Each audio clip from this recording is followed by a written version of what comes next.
আমরা ডিসকাস করব সিটেট পরীক্ষার পেপার 2। ঠিক আছে ভাই, পেপার 2। তো জুলাই 2024 আমাদের যে সিটেট পরীক্ষা হয়েছিল তার পেপার 2 এর কী কী প্রশ্ন এসেছিল, তার প্যাসেজ কী ছিল, কবিতা কী ছিল এবং তার প্যাডাগজি কী ছিল, সবগুলো নিয়ে এবার আমরা ডিটেলস আলোচনা করব। দেখতে থাকুন, আপনাদের আপকামিং এক্সামে যথেষ্ট সাহায্য করবে। আপনারা একটা আইডিয়া পাবেন যে লাস্ট এক্সামে আমার কী ধরনের এক্সাম হয়েছিল, তার অনুযায়ী ভিত্তি করে আপনারা নিজেদের প্র্যাকটিস বা তৈরি করতে পারেন। তো একটা প্যাসেজ ছিল এখানে আমরা দেখতে পাচ্ছি, একটা সম্পূর্ণ প্যাসেজ। তো প্যাসেজটা আমি পড়ছি না, কারণ প্যাসেজ সলভ করা ঠিক হচ্ছে। প্রথমে প্যাসেজ পড়া যাবে না, প্যাসেজ পড়া যাবে না সেটা ভুল, যাবে, কিন্তু সেটা টাইম কনজিউম। প্রথমে টাইম, যদি আমরা প্রথমেই প্যাসেজ পড়তে শুরু করি তাহলে অনেক সময় যাবে। তো একটা মূল ট্রিক হচ্ছে কি, প্রথমে আমরা প্যাসেজ পড়া ডাইরেক্ট আমরা চলে যাবো প্রশ্ন উত্তরে। কারণ কেন দেখুন, যেমন স্বচ্ছ শব্দের সন্ধি বিচ্ছেদ কী হবে, যদি এই প্রশ্নটা যদি আমরা প্যাসেজে খুঁজাই তাহলে সারা দিন খুঁজলেও কিন্তু এটা পাবো না, কারণ সেটা বাংলা গ্রামারের প্রশ্ন। ঠিক আছে, তো বাংলা ব্যাকরণের প্রশ্নগুলো আমরা প্যাসেজে পাবো না। তো এই স্বচ্ছ শব্দের সন্ধি বিচ্ছেদ কী হবে, আপনার কার জানা আছে দেখি তো ভাই, খুব তাড়াতাড়ি কমেন্ট করুন তো ভাই, কার জানা আছে? এখানে অপশন নাম্বার 1, 2, 3, 4 কোনটা কারেক্ট হবে তাড়াতাড়ি বলুন তো। 91, খুব ফাস্ট করুন। যতগুলো প্রশ্ন আপনারা পারবেন খুব তাড়াতাড়ি কমেন্ট বক্সে জানাবেন প্রত্যেকটা প্রশ্নের আনসার। কারণ প্যাসেজ থেকে সবগুলো প্রশ্ন যদি না পারেন তাহলে প্যাডাগজি থেকে কিন্তু সবগুলো প্রশ্ন পারতে হবে। কারণ প্যাসেজ থেকে কেন পারবে না বলছি, কারণ একসঙ্গে এই প্রশ্ন এবং প্যাসেজ দেখাতে আমরা পারছি না, যার জন্য সেটা সম্ভব হচ্ছে না। যদি আপনাদের কাছে হার্ড কপি থাকতো তাহলে আপনারা অবশ্যই পারতেন। এবং এই যে হার্ড কপি এবং কোয়েশ্চেন পেপার অলরেডি আমি আমার পেইড গ্রুপে শেয়ার করে দিয়েছি। আপনারা যারা এখনও দেখেননি আপনারা অবশ্যই আমার পেইড গ্রুপ থেকে আপনারা ডাউনলোড করে নেন। প্রত্যেকটা ক্লাসের পিডিএফও আমরা দিয়ে দিয়েছি। ঠিক আছে, দেখুন এখানে দেখুন স্বচ্ছের কারেক্ট সন্ধি বিচ্ছেদ হচ্ছে কি সু প্লাস অচ্ছ। ঠিক আছে, আচ্ছা এবার দেখি কোয়েশ্চন নাম্বার 92 কী বলেছিল দেখি। আমরা দেখুন প্যাসেজ থেকে খুঁজে আনসারগুলো করবো, একটু আমাদের সময় দিন। পারিতোষিক বিতরণের পর সবাই প্রদত্ত হোমব্রতের বক্তৃতার প্রধান উদ্দেশ্য কী ছিল? আমরা একটু দেখি। বনের রক্ষক হয়েও যারা ভক্ষক তাদের সাবধান করা, বনের রক্ষণাবেক্ষণের নিয়মাবলীর বর্ণনা দেওয়া, বন বিভাগের লোকেদের বনকে ভালোবাসতে অনুরোধ করা, ঠিক আছে, নাকি বনে আগুন লাগলে কি করা উচিত তা বোঝানো। তো এটা আমরা জানতে গেলে আমাদের একটু পেছিয়ে যেতে হবে। এখানে দেখুন হোমব্রণ বলিতে লাগিলেন আমরা বনকে ভালোবাসি, অর্থাৎ বন জঙ্গলকে ভালোবাসার কথা বলা হয়েছে, অরণ্যকে ভালোবাসার কথা বলা হয়েছে। যে এই বনের আশ্রয়ে আমরা লালিত, এই বনের দাক্ষিণ্যে আমরা পালিত, এই বনের রূপে মুগ্ধ, এই বনের গাছপালা লতাবগ্ন পশু পক্ষী সব যে ফুল ফল আমাদের পরমাত্মীয়, এই বনকে আমরা খুব ভালোবাসি। বনকে কেন্দ্র করেই আমাদের সুখ আশা আনন্দ করে, এই বনই আমাদের সম্পদ। এর থেকে আমরা কী বুঝলাম, যে বনের প্রতি যেটা ভালোবাসা, এই বনের প্রতি ভালোবাসার কথা এখানে বলা হয়েছে। অর্থাৎ তিনি অনুরোধ করছেন যে বন বিভাগের কাছে যে আপনারাও বনকে ভালোবাসতে শিখুন, কারণ আমাদের সেই বন যদি নষ্ট হয়ে যায় তাহলে আমরা সেই ফুল ফলগুলো আমরা আর পাবো না, সেইগুলো আমাদের সমস্যা হবে। তো আপনারা বনকে ভালোবাসতে শিখুন। তো এটা কারেক্ট অ্যান্সার হচ্ছে অপশন নাম্বার 3। আচ্ছা, নিচের কোনটি বিক্রম হেমব্রণের চেহারার সঠিক বর্ণনা নয়? যদি এই প্রশ্নের কারেক্ট অ্যান্সার দেখতে যাই, আর নিচের কোনটি আমাদের কি বলেছে ভাই, বিক্রম হেমব্রণের চেহারার সঠিক বর্ণনা। চেহারাটা একটু আমরা প্রথমে তার চেহারাটা একটু দেখে নিই অপশনগুলো। তার চোখের দৃষ্টির স্বচ্ছতা এবং একাগ্রতা আকর্ষণীয়, তার চেহারা দেখলে 40-এর কাছাকাছি বয়স বলে মনে হয়, তার চেহারা দেখলে 70-এর কাছাকাছি বলে মনে হয়, তার চেহারার মধ্যে সৌম্য শান্ত ভাব লক্ষণীয়। এবার আমরা যাব প্যাসেজে। ঠিক আছে ভাই, প্যাসেজ, প্রথমে প্যাসেজ তারপর প্যাডাগজি দেখাবো, টেনশন করবেন না, সাথে থাকুন। এবারে দেখুন, এখানে দেখুন এই যে বিক্রম হেমব্রণের সাক্ষাৎ পাই, দৃষ্টি আকর্ষণ করার মতো পোশাক এবং চেহারা, মাথায় প্রকাণ্ড একটা হ্যান্ডব্যাগ, তারপর দেখুন গায়ে ফুল হাতা শার্ট, ভারী বুট পরিধান, একটা খাকি, শান্ত সৌম্য চেহারা, এটা ঠিক আছে কারেক্ট। মনে হলো কালো পাথরের মতো মূর্তি বসে আছে, পরিষ্কার কামানো, তারপর একটা পয়েন্ট পেলাম। তারপর দেখুন চোখের দৃষ্টি স্বচ্ছ এবং একাগ্র, দুটো অপশন। দেখিয়া মনে হয় বয়স 40-এর কোটায় হইবে, পরে শুনেছিলাম 70-এর কাছাকাছি। তো তাকে দেখলে কি মনে হয়, দেখলে মনে হয় তার বয়স কত হবে, 40 হবে। দেখলে মনে হয় তার বয়স কী হবে, 40 হবে। আর তার চেহারাটা সৌম্য এবং শান্ত, আর তার চোখের দৃষ্টি স্বচ্ছ এবং একাগ্র। এই তিনটা জিনিস আমরা একটু দেখি, তাহলে আমরা আনসার পেয়ে যাব। তার চোখের দৃষ্টির স্বচ্ছতা একাগ্রতা, এটা কারেক্ট। তার চেহারা দেখলে 40-এর কাছাকাছি মনে হয়, এটা কারেক্ট। তার চেহারার মধ্যে সৌম্য শান্তভাব লক্ষণীয়, এটা কারেক্ট। সুতরাং কারেক্ট নয়, এখানে বলেছে কোনটা সঠিক নয়, সুতরাং অপশন নাম্বার 3 কারেক্ট নয়। তার চেহারা দেখলে তাকে মনে হয় না যে তার বয়স 70-এর কাছাকাছি, তাকে দেখলে মনে হয় যে তার বয়স 40-এর কাছাকাছি। পরে আসলে তার বয়স ছিল 70, কিন্তু এখানে বলেছে তাকে দেখলে, তার চেহারা দেখলে মনে হয় তার বয়স কত, এটা হবে 40, এটা কারেক্ট। কিন্তু অ্যাকর্ডিং টু অপশনে বলেছে কোনটা নয়, তো নেগেটিভের আনসার নেগেটিভ হবে, সুতরাং কারেক্ট আনসার হচ্ছে অপশন নাম্বার 3। আশা করি বুঝাতে পেরেছি। হেমব্রমের বক্তৃতা অনুযায়ী কোন বক্তব্যটি সঠিক নয়? তো স্বাধীনতা পূর্ববর্তী বন রক্ষণাবেক্ষণকারীরা বনকে ভালোবাসত না, 94 প্রশ্ন আমরা দেখি। তারপর বলছে বনে আগুন লাগলে বিক্রম এবং তার সাথীরা দৌড়ে যেত আগুন নিভাতে। বনের পশু পাখির শিকার বিক্রম এবং তার সাথীরা পাপ বলে মনে করত। স্বাধীনতা পরবর্তী বন রক্ষণাবেক্ষণকারীরা বনকে ভালোবাসে না। তো 4টা পয়েন্ট দেখলাম, তো 4টা পয়েন্ট আমরা এখানে দেখি। বনে যখন আগুন লাগতো তখন আমরা দলে দলে ছুটে যেতাম সেই আগুন নেভাতে, একটা পেলাম, ঠিক আছে। অসময় অকারণে বনের পশু পাখি শিকার করাটা পাপ বলে মনে হয়, এটাও কারেক্ট। এখন দেশ স্বাধীন হয়েছে, এখন আপনারাই বনের রক্ষণাবেক্ষণ করেন, বনের সম্বন্ধে আপনাদের কথা আর কেউ শোনে না, অর্থাৎ কি, অর্থাৎ স্বাধীনতার পরবর্তী সময়ে তারা যেটা ভালোবাসে না, এটা হচ্ছে ভুল। কোনটা কারেক্ট আমরা দেখি, কারেক্ট খুঁজতে হবে না ভুল খুঁজতে হবে, দেখতে হবে। আচ্ছা, বনে আগুন লাগলে বিক্রম এবং তার সাথীরা দৌড়ে যায়, এটা কারেক্ট, বলেছে কোনটা সত্য নয়। বনের পশু পাখির শিকার, এটাও কারেক্ট।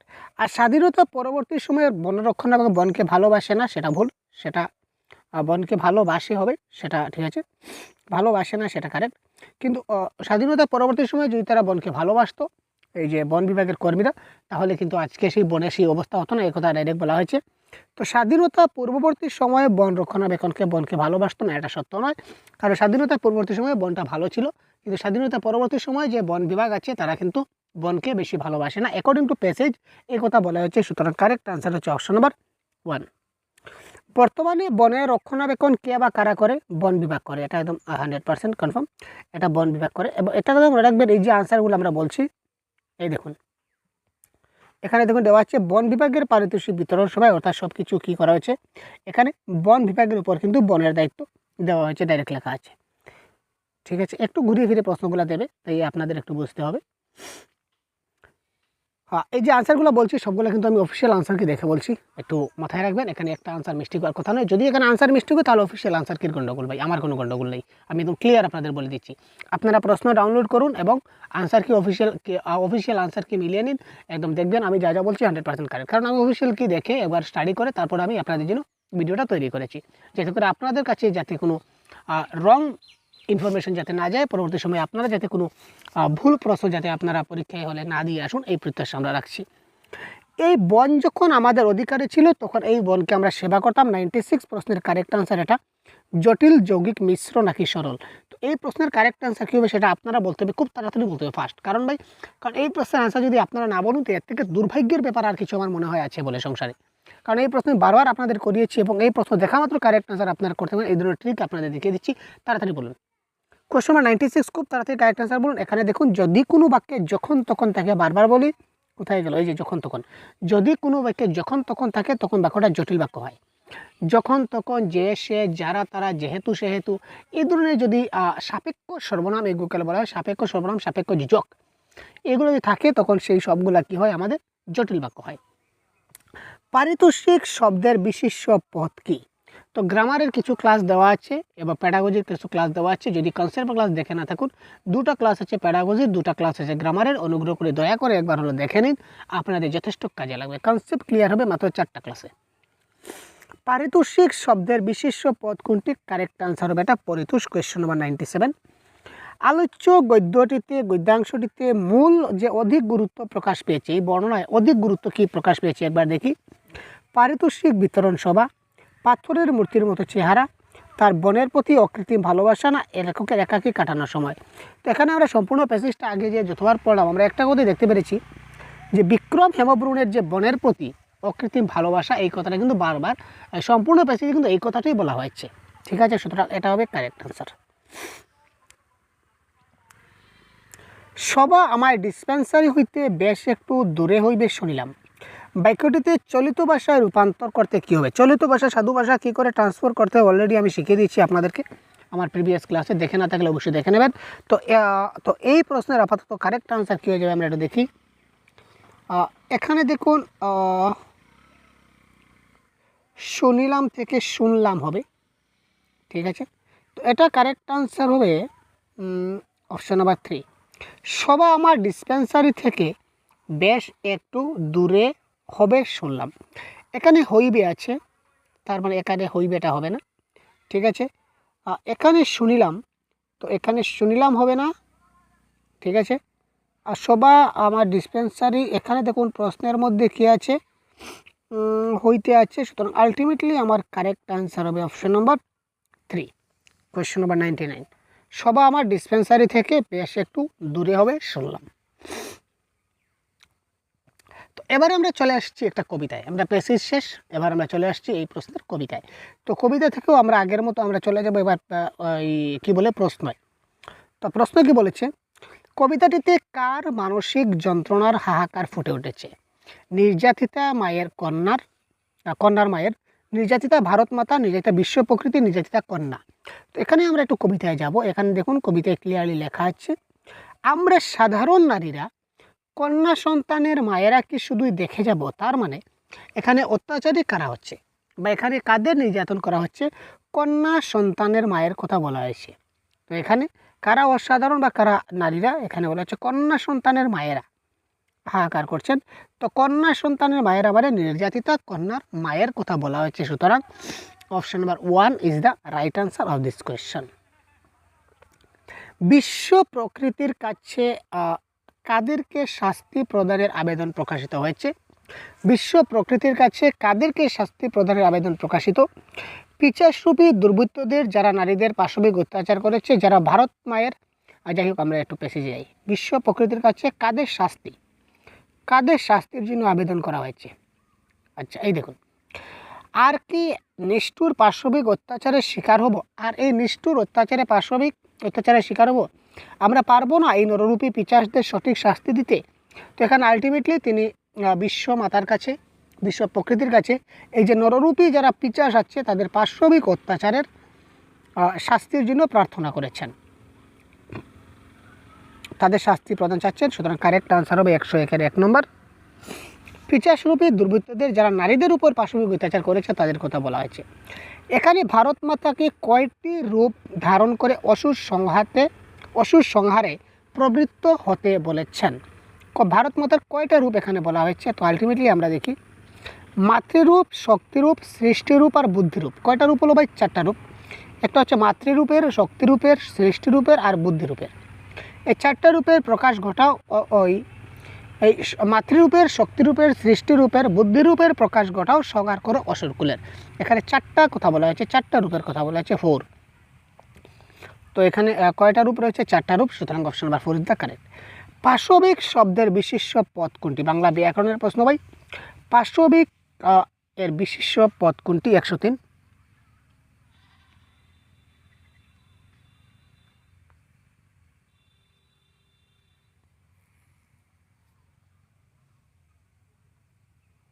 তো 103 পাশবিক শব্দের সঠিক সন্ধি বিচ্ছেদ কোনটা হবে ভাই? 103 তাড়াতাড়ি বলুন তো, এটা কারেক্ট আনসার হচ্ছে পশু। নিচের কোন শব্দটি সংহার শব্দের সমার্থক শব্দ নয়? ঠিক আছে, 104 নিচের কোন শব্দটি সংহার শব্দের সমার্থক? সংহার মানে বিনাশ, সংহার মানে নিধন, সংহার মানে বধ, কিন্তু সংহার মানে ঐক্য নয়, ঐক্য মানে একতা বা মিলিত হওয়া। সুতরাং সংহার মানে এটা নয়, সুতরাং কারেক্ট আনসার হচ্ছে এখানে ঐক্য। কবিতায় কন্যা সন্তানের মায়েরা কিভাবে প্রতিবাদ জানাতে চান? কবিতায় কন্যা সন্তানের মায়েরা কিভাবে প্রতিবাদ জানাতে চান? এবার এখানে আমরা দেখলাম যে পেছিয়ে দেখলাম এখানে কি মাদকাসক্ত বলে কিছু ছিল না।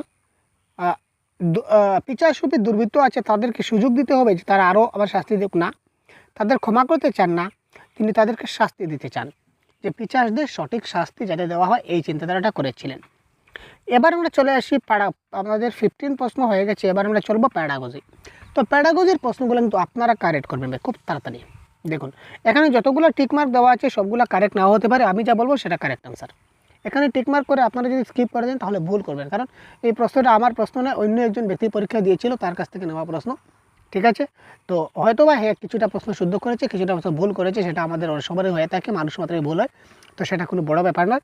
তো বড় ব্যাপার হচ্ছে এবার আমি যা যা ঠিক করবো সেগুলো অফিসিয়াল আনসারের মধ্যে কারেক্ট আছে, জিনিসটা বুঝবেন।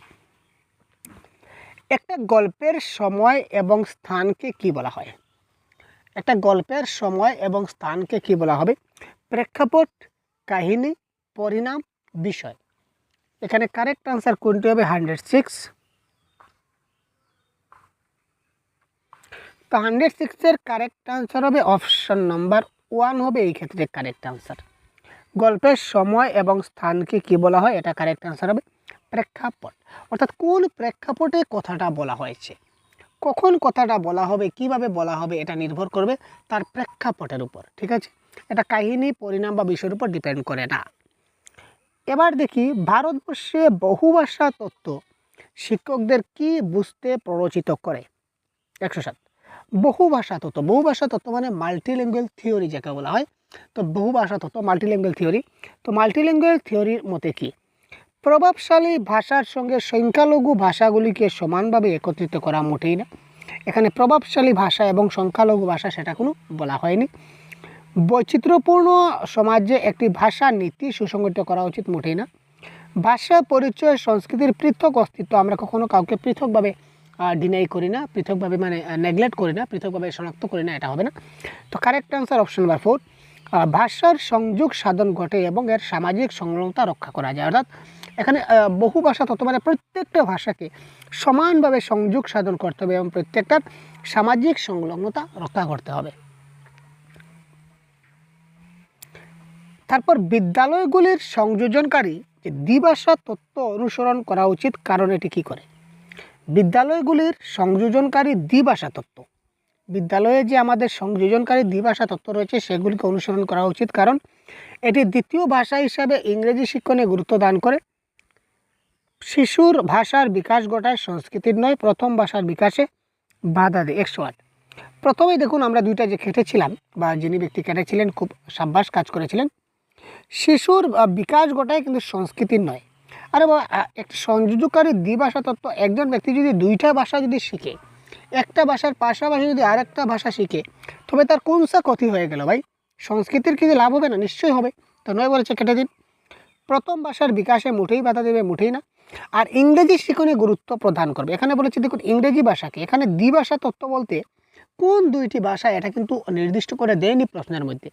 তো আনসারে ইংরেজি ভাষা দিয়েছে যে দ্বিতীয় ভাষা বিষয়ে ইংরেজিকে গুরুত্ব দিতে হবে, সেটা কী ধরনের কথা? দ্বিতীয় ভাষা হিসেবে অন্য যে কোনো ভাষা নিতে পারি আমি, সেটা কোনো কথা না। সেকেন্ড ল্যাঙ্গুয়েজ আমি যে কোনো কিছু নিতে পারি, তো এক্ষেত্রে ইংরেজি ভাষা গুরুত্ব দেওয়া হচ্ছে, এটা নেগেটিভ। তো তিনটা অপশন কেটে গেলে আলটিমেটলি অপশন নাম্বার 4 আমার কারেক্ট আনসার। শিশুর সংস্কৃতি এবং ভাষাকে মূল্য দেয়। যে কোনো ভাষায় আমি শিখি না কেন, সেই ভাষার সংস্কৃতি এবং সেই ভাষাকে আমি কী করলাম? মূল্য দিলাম। এবারে এই তালিকাগুলি থেকে আমাকে কি করতে হবে? কানেক্ট করতে হবে। Question number 109।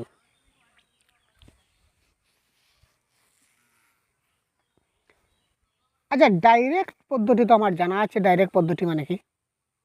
প্রত্যক্ষ পদ্ধতি। প্রত্যক্ষ পদ্ধতিতে মাতৃভাষা হস্তক্ষেপ করতে দেয় না এবং এটা কি করে? ব্যাকরণ উদ্দীপক হিসাবে এটাকে শেখানো হয়। কোয়েশ্চন নম্বর ব্যাকরণ উদ্দীপক, অর্থাৎ বিয়ের 4 গেল, এটার সঙ্গে এটা মিলিয়ে দিই। ঠিক আছে, তারপর ব্যাকরণ অনুবাদ। তো ব্যাকরণ অনুবাদ মানে কি ভাই? ব্যাকরণ অনুবাদ নীরব পঠন না, নীরব পঠন তো আমাদের নীরব পঠন, নীরব, তারপর দেখি তারপর আমাদের ব্যাকরণ অনুবাদের লিখিত সাহিত্যিক পাঠ, এটা ঠিক আছে। পশ্চিমের ওয়েস্ট নিউ মেথড হচ্ছে নীরব পঠন। ঠিক আছে। আর সংযোগকারী ভাষা শিক্ষণ মানে সামাজিকভাবে গ্রহণযোগ্য ভাষা, উপযুক্ত ভাষা। অর্থাৎ কী বললাম? এ এর 1, তো এ এর 1 এখানে আছে, বি এর 4, সি এর 3, ডি এর 2, অর্থাৎ option number 4 is the correct answer. মনে রাখবেন, ওয়েস্ট নিউ মেথড বা পশ্চিমের নতুন পদ্ধতি মতে লিখন পঠন হয়। আর ব্যাকরণ অনুবাদ মতে কি হচ্ছে? আমাদের লিখিত সাহিত্যিক পাঠ হবে। আর ডাইরেক্ট মেথডে 1 নম্বর হচ্ছে কি? এটা মাতৃভাষায় কোনো হস্তক্ষেপ করতে দেবে না। 2 নম্বর পয়েন্ট হচ্ছে ব্যাকরণ উদ্দীপক হিসাবে শেখানো হবে। কোয়েশ্চেন নাম্বার 110, কারেক্ট আনসার কোনটি হবে? তাড়াতাড়ি কমেন্ট করুন। যেহেতু পরীক্ষা চলে আসছে তাই আমরা সময় নষ্ট করছি না, খুব তাড়াতাড়ি ক্লাসগুলো ফাস্ট করছি। ভারতবর্ষের ভাষাগুলি সম্পর্কে নিচের কোন বিবৃতিটি সত্য নয়? ভারতবর্ষের যে বিভিন্ন ভাষা রয়েছে এই ভাষাগুলির মতে নিচের কোন ভাষাটা সত্য নয় এটা আমাদের বলতে হবে। 110 ভারতবর্ষের সংবিধানে 8টা নীতির তালিকা অনুযায়ী 22টা ভাষা আছে, এটা কারেক্ট, এটা আমরা জানি। 22টা ভাষা আছে, 8ম শিডিউলে আছে, এটাও আমরা জানি। ভারতীয় উপমহাদেশে বিভিন্ন ভাষাভাষী যোগাযোগকারী ব্যবহৃত ভাষা হচ্ছে এটা হিন্দি। ইয়েস, ভারতীয় উপমহাদেশের যারা ব্যবহার করে তাদের মধ্যে একটা ভাষা হিন্দি, সেটা আমরা বলতে পারি, কারেক্ট। ভারতের সংবিধান অনুসারে ইংরেজি হচ্ছে একটি সহজ সরকারি ভাষা, ঠিক আছে, এটা English is a associate official language, এটাও কারেক্ট। কিন্তু সংস্কৃত একটা আধুনিক ভারতীয় ভাষা নয়, ঠিক আছে, মডার্ন ইন্ডিয়ান ল্যাঙ্গুয়েজ হিসাবে আমরা সংস্কৃতে ধরে নিতে পারি না, সংস্কৃত একটা ধরে নেওয়া যায় না, সুতরাং এটা অপশন নাম্বার নিচের কোনটা সত্য নয়, তো অপশন নাম্বার 2 এই ক্ষেত্রে সত্য নয়।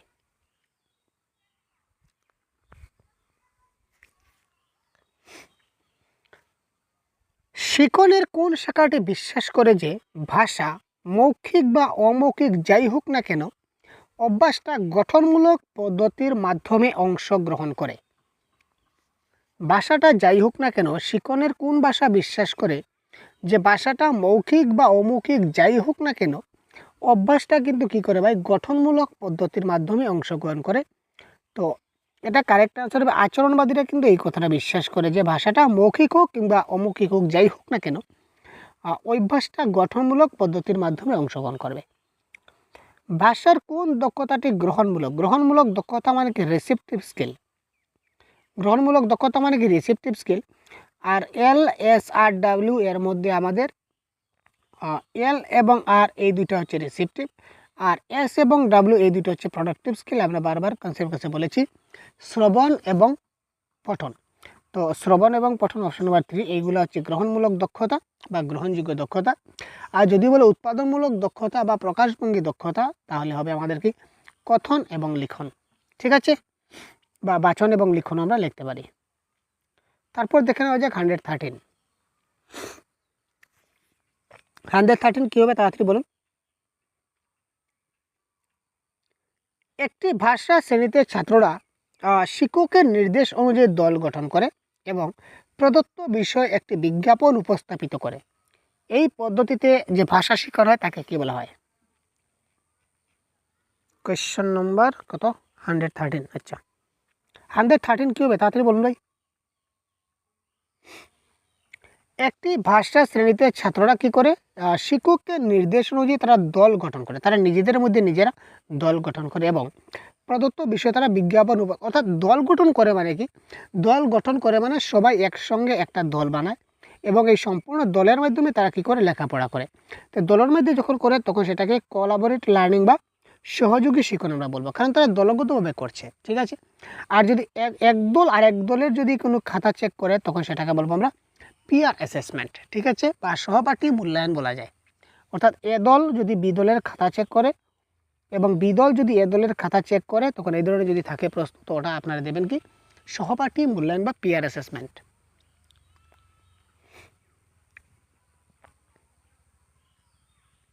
একজন শিক্ষক রেস্তোরাঁয় ব্যবহৃত শব্দ তালিকার সঙ্গে শিক্ষার্থীর পরিচিত করানোর জন্য একটা কার্য দিলেন, নিচের কোনটি এই পাঠের উদ্দেশ্য হওয়া উচিত?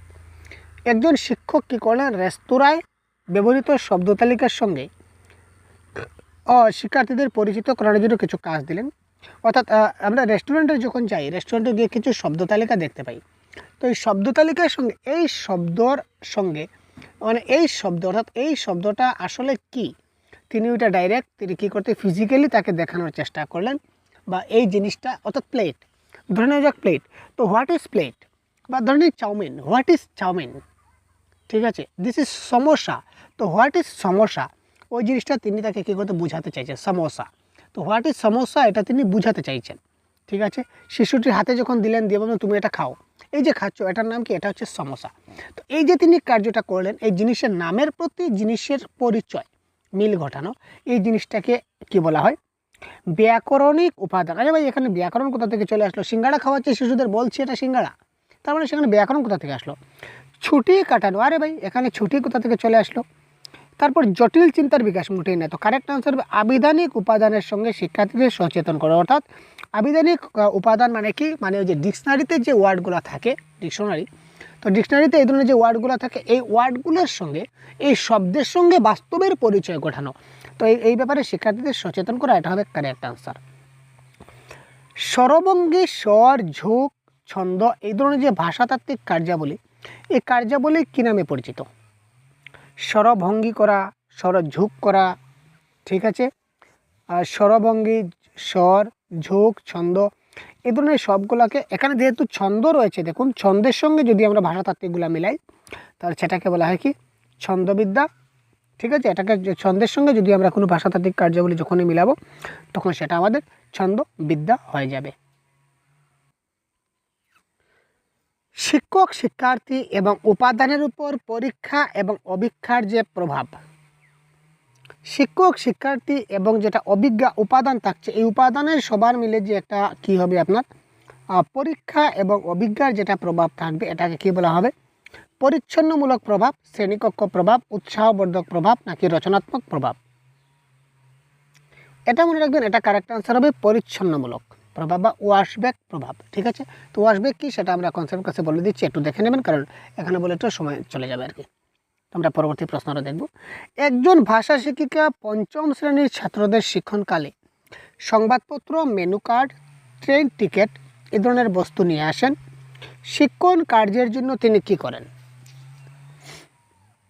একজন ভাষা শিক্ষিকা পঞ্চম শ্রেণীর ছাত্রদের শিক্ষণকালে সংবাদপত্র, মেনু কার্ড, ট্রেন টিকিট এই ধরনের বস্তু নিয়ে আসলেন, তাদেরকে যখন শেখাবেন তখন এখানে তিনি কি করছেন? কোয়েশ্চন নম্বর 117। খুব তাড়াতাড়ি কমেন্ট করুন ফার্স্ট ভাই। তিনি তার ছাত্রদের বিবিধ ভাষা শেখানোর চেষ্টা করছেন। ঠিক আছে, বাস্তব জীবনভিত্তিক পরিস্থিতি, ছাত্রদের ইংরেজি শেখাতে চাইছেন। আরে ভাই এখানে কোনো ভাষার কোনো পার্টিকুলার, মেনু কার্ড তো বাংলায় থাকতে পারে, সংবাদপত্র বাংলায় থাকতে পারে, ট্রেনের টিকিট আচ্ছা আমরা ছেড়ে দিলাম, সেটা বিভিন্ন ভাষায় থাকে, সংবাদপত্র, মেনু কার্ড এইগুলো তো আমাদের বাংলায় থাকতে পারে, তো সেখানে পার্টিকুলার ইংলিশ কোথা থেকে আসলো আমরা কাটে দিই।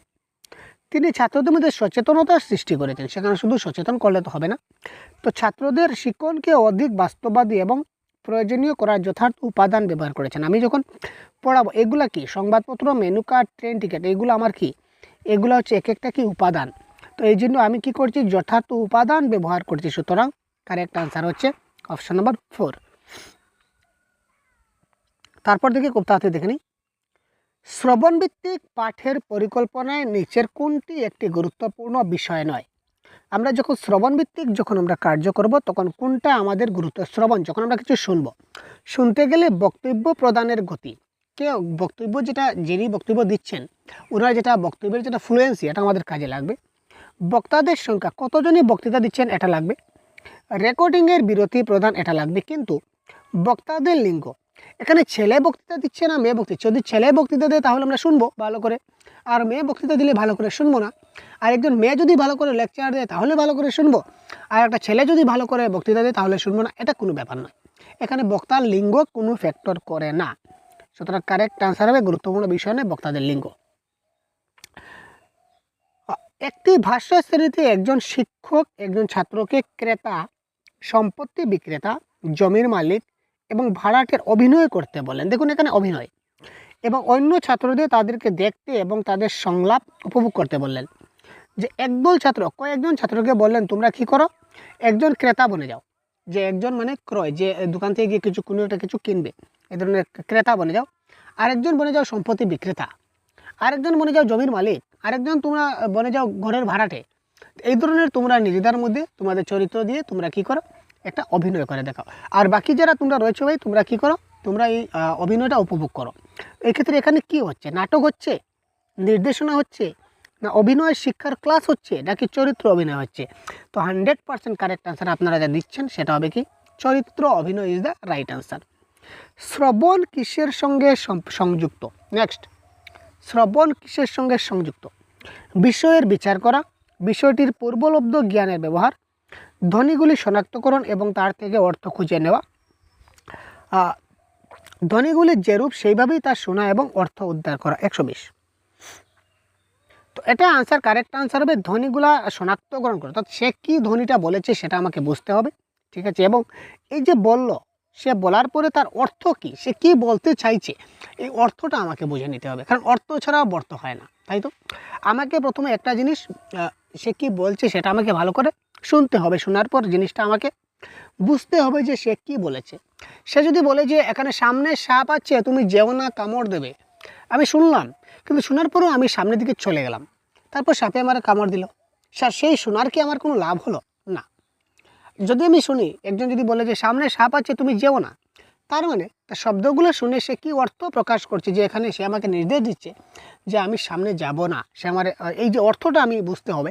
তো যার ফলে আমার কী হবে, শ্রবণটা ভালো হবে।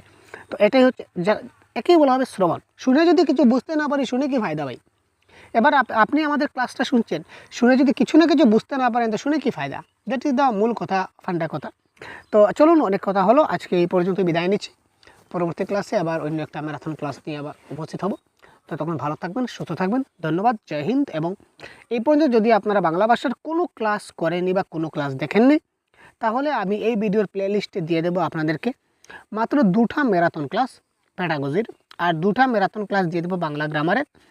এই 4টা ক্লাস যদি আপনারা খুব ভালো করে, একটু দীর্ঘ ক্লাস হবে ম্যারাথন ক্লাস, 6 ঘন্টার একটা হবে, একটা 2.5 ঘন্টার, আর একটা 3 ঘন্টার, আর একটা 2 ঘন্টার। এই কয়েকটা ঘন্টা সময় আপনাদের লাগবে।